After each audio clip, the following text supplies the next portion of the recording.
The unexplained mystery Hindi में आपका स्वागत है, जहां हम बात करते हैं अद्भुत, रहस्यमयी और अलौकिक घटनाओं की। अगर आप इस चैनल पर नए हैं तो जल्दी सब्सक्राइब कीजिए और बेल आइकन को दबा दीजिए। आज की कहानी बहुत ही डरावनी है और इस कहानी में आगे क्या होता है जानने के लिए वीडियो को अंत तक देखिए। अविनाश पुणे में एक कॉल सेंटर में काम करता था। उसकी शिफ्ट्स बदलती रहती थी, कभी डे शिफ्ट तो कभी नाइट शिफ्ट। अविनाश अपने मोटर बाइक से ऑफिस जाता था और घर लौटता था। एक रात को अविनाश नाइट शिफ्ट करके घर लौट रहा था। रात के तब 1 बज रहे थे और वो हाईवे नंबर 9 पे बाइक चला रहा था।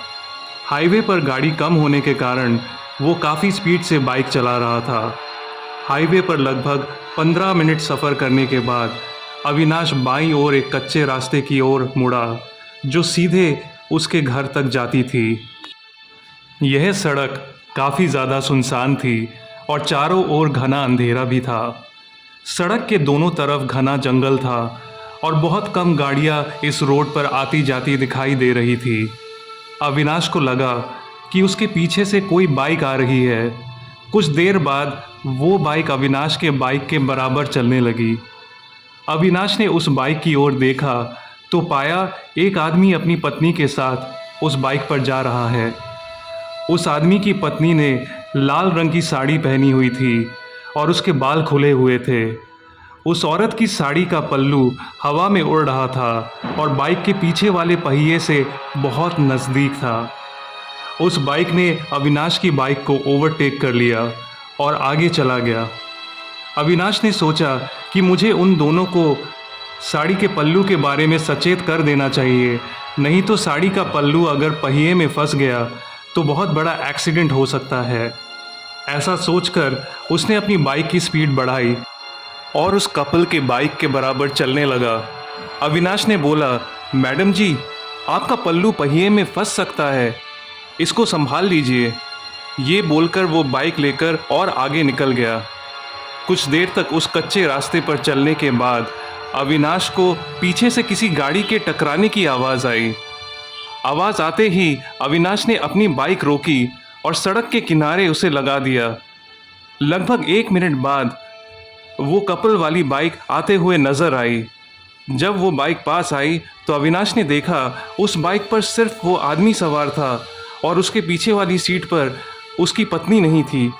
ये देखकर उसके होश उड़ गए और उसने बाइक वाले को आवाज़ लगाई, भाई साहब रुकिए, ज़रा रुकिए भाई साहब।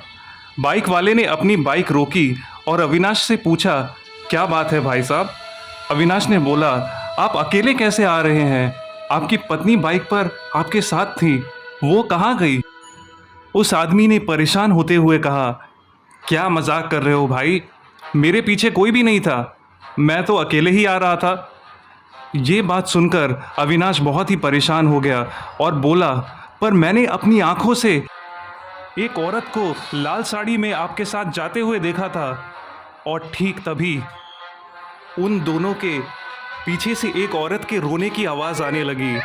दोनों पीछे मुड़े तो देखा एक बहुत ही भयानक औरत लाल साड़ी पहने हुए उन दोनों की तरफ आगे बढ़ रही है। उसके बाल बिखरे हुए थे और उसका चेहरा बहुत ही डरावना था। वो बहुत तेज़ी से आगे बढ़ने लगी। दोनों आदमी समझ गए कि कुछ गड़बड़ है और जल्दी अपनी बाइक स्टार्ट करके वहाँ से निकल भागे। अविनाश किसी तरह घर पहुँचा और वो पूरी रात डर से सो नहीं पाया। उसे तेज़ बुखार भी आ चुका था और उसे डरावने डरावने सपने आने लगे। उसे रात को ऐसा लगता था कि कोई उसे कमरे में देख रहा है। वो 2 दिन तक ऑफिस भी नहीं गया और हर वक्त उसे ऐसा लगता था मानो कोई साया उसके पास मंडरा रहा हो। तीसरे दिन हिम्मत जुटाकर अविनाश ऑफिस गया और वो ठीक से अपने काम पर ध्यान भी नहीं दे पा रहा था। उसके दिमाग में बार बार उस रात की वो डरावनी घटना चल रही थी। शिफ्ट ख़त्म हुई तो रात के 1 बजे और घर जाने का वक्त हुआ। अविनाश ने कांपते हुए हाथों से बाइक स्टार्ट की और हाईवे पर चलने लगा। वो बहुत ज़्यादा सतर्क होकर बाइक चला रहा था। कुछ देर बाद उसने बाइक को बाईं ओर मोड़ा और कच्चे रास्ते पर बाइक को चलाने लगा। अविनाश का दिल बहुत ज़ोर ज़ोर से धड़कने लगा और वो बाइक के शीशे को ध्यान से देखते हुए बाइक चला रहा था।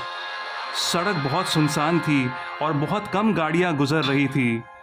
अचानक पीछे से एक बाइक के आने की आवाज़ आई। अविनाश बहुत डरा हुआ था और उसके पसीने छूट रहे थे। वो बाइक कुछ देर के बाद नज़दीक आई तो अविनाश ने देखा कि एक अकेला आदमी उस बाइक पर सवार है। ये देखकर उसका टेंशन थोड़ा सा कम हुआ और उसने सोचा, लगता है उस लाल साड़ी वाली औरत के साए से मेरा पीछा छूट गया। तभी उस बाइक वाले ने बोला, बहन जी, आपके साड़ी का पल्लू पहिए में फंस सकता है, इसको संभाल लीजिए। अविनाश को अपने कानों पर विश्वास नहीं हो रहा था और उसने जल्दी बाइक के शीशे में देखा, वही औरत लाल साड़ी पहने उसके पीछे बैठी थी और उसके हाथ अविनाश के कंधों पर थे। उस औरत के ठंडे ठंडे हाथ अविनाश के गले को कस के पकड़ रहे थे। वो अब सांस भी नहीं ले पा रहा था और उसके हाथ से बाइक का कंट्रोल छूटने लगा। उसको लगने लगा कि उसका आखिरी समय आ चुका है। थोड़ी ही दूरी पर हनुमान जी का एक छोटा सा मंदिर था। अविनाश के प्राण निकलते जा रहे थे और उसने अपनी बची कुची जान से बाइक का स्पीड बढ़ाया और मंदिर की ओर बाइक को ले चला। पीछे बैठी उस औरत के हाथ और ज़ोर से उसके गले को कसने लगे। जैसे तैसे वो बाइक को मंदिर तक ले आया और फिर रोड पर वो बाइक के साथ गिर पड़ा। उसी हालत में वो हनुमान जी को याद करने लगा और उनसे मदद मांगने लगा। वो शैतानी औरत अब गायब हो चुकी थी और अविनाश मंदिर के सामने ही बेहोश हो गया। सुबह हुई तो पुजारी जी मंदिर खोलने के लिए आए और अविनाश को बेहोश पड़ा हुआ देख उसको जगाया और पानी पिलाया और पूछा, आखिर क्या हुआ था तुम्हारे साथ। अविनाश ने पूरी घटना के बारे में पुजारी जी को बताया तो उन्होंने कहा, तुम बहुत भाग्यशाली हो कि तुम बजरंगबली के मंदिर के पास पहुंच गए थे, नहीं तो वो शैतानी चुड़ैल तुम्हें अवश्य जान से मार डालती। वो एक शैतानी आत्मा है जो पहले भी कई लोगों को अपना शिकार बना चुकी है। हनुमान जी ने तुम्हारे प्राण बचा लिए। और ये बोलकर उन्होंने सुरक्षा के लिए अविनाश को एक माला दिया और वो बोले, इसको हमेशा पहन के रखना, इसकी शक्ति से कोई भी शैतानी आत्मा तुम्हारा बाल भी बांका नहीं कर पाएगी। आपको आज की कहानी कैसी लगी ज़रूर कमेंट्स में बताइएगा। अगर आपको भी ऐसी अद्भुत और रहस्यमयी कहानियाँ पसंद है तो मेरे चैनल को सब्सक्राइब कीजिए और बेल आइकन को दबा दीजिए। वीडियो पसंद आई हो तो लाइक ज़रूर कीजिए और इसे ज़्यादा से ज़्यादा शेयर कीजिए। जल्द ही फिर मुलाकात होगी एक और अनएक्सप्लेन्ड मिस्ट्री के साथ। तब तक के लिए अलविदा एंड टेक केयर।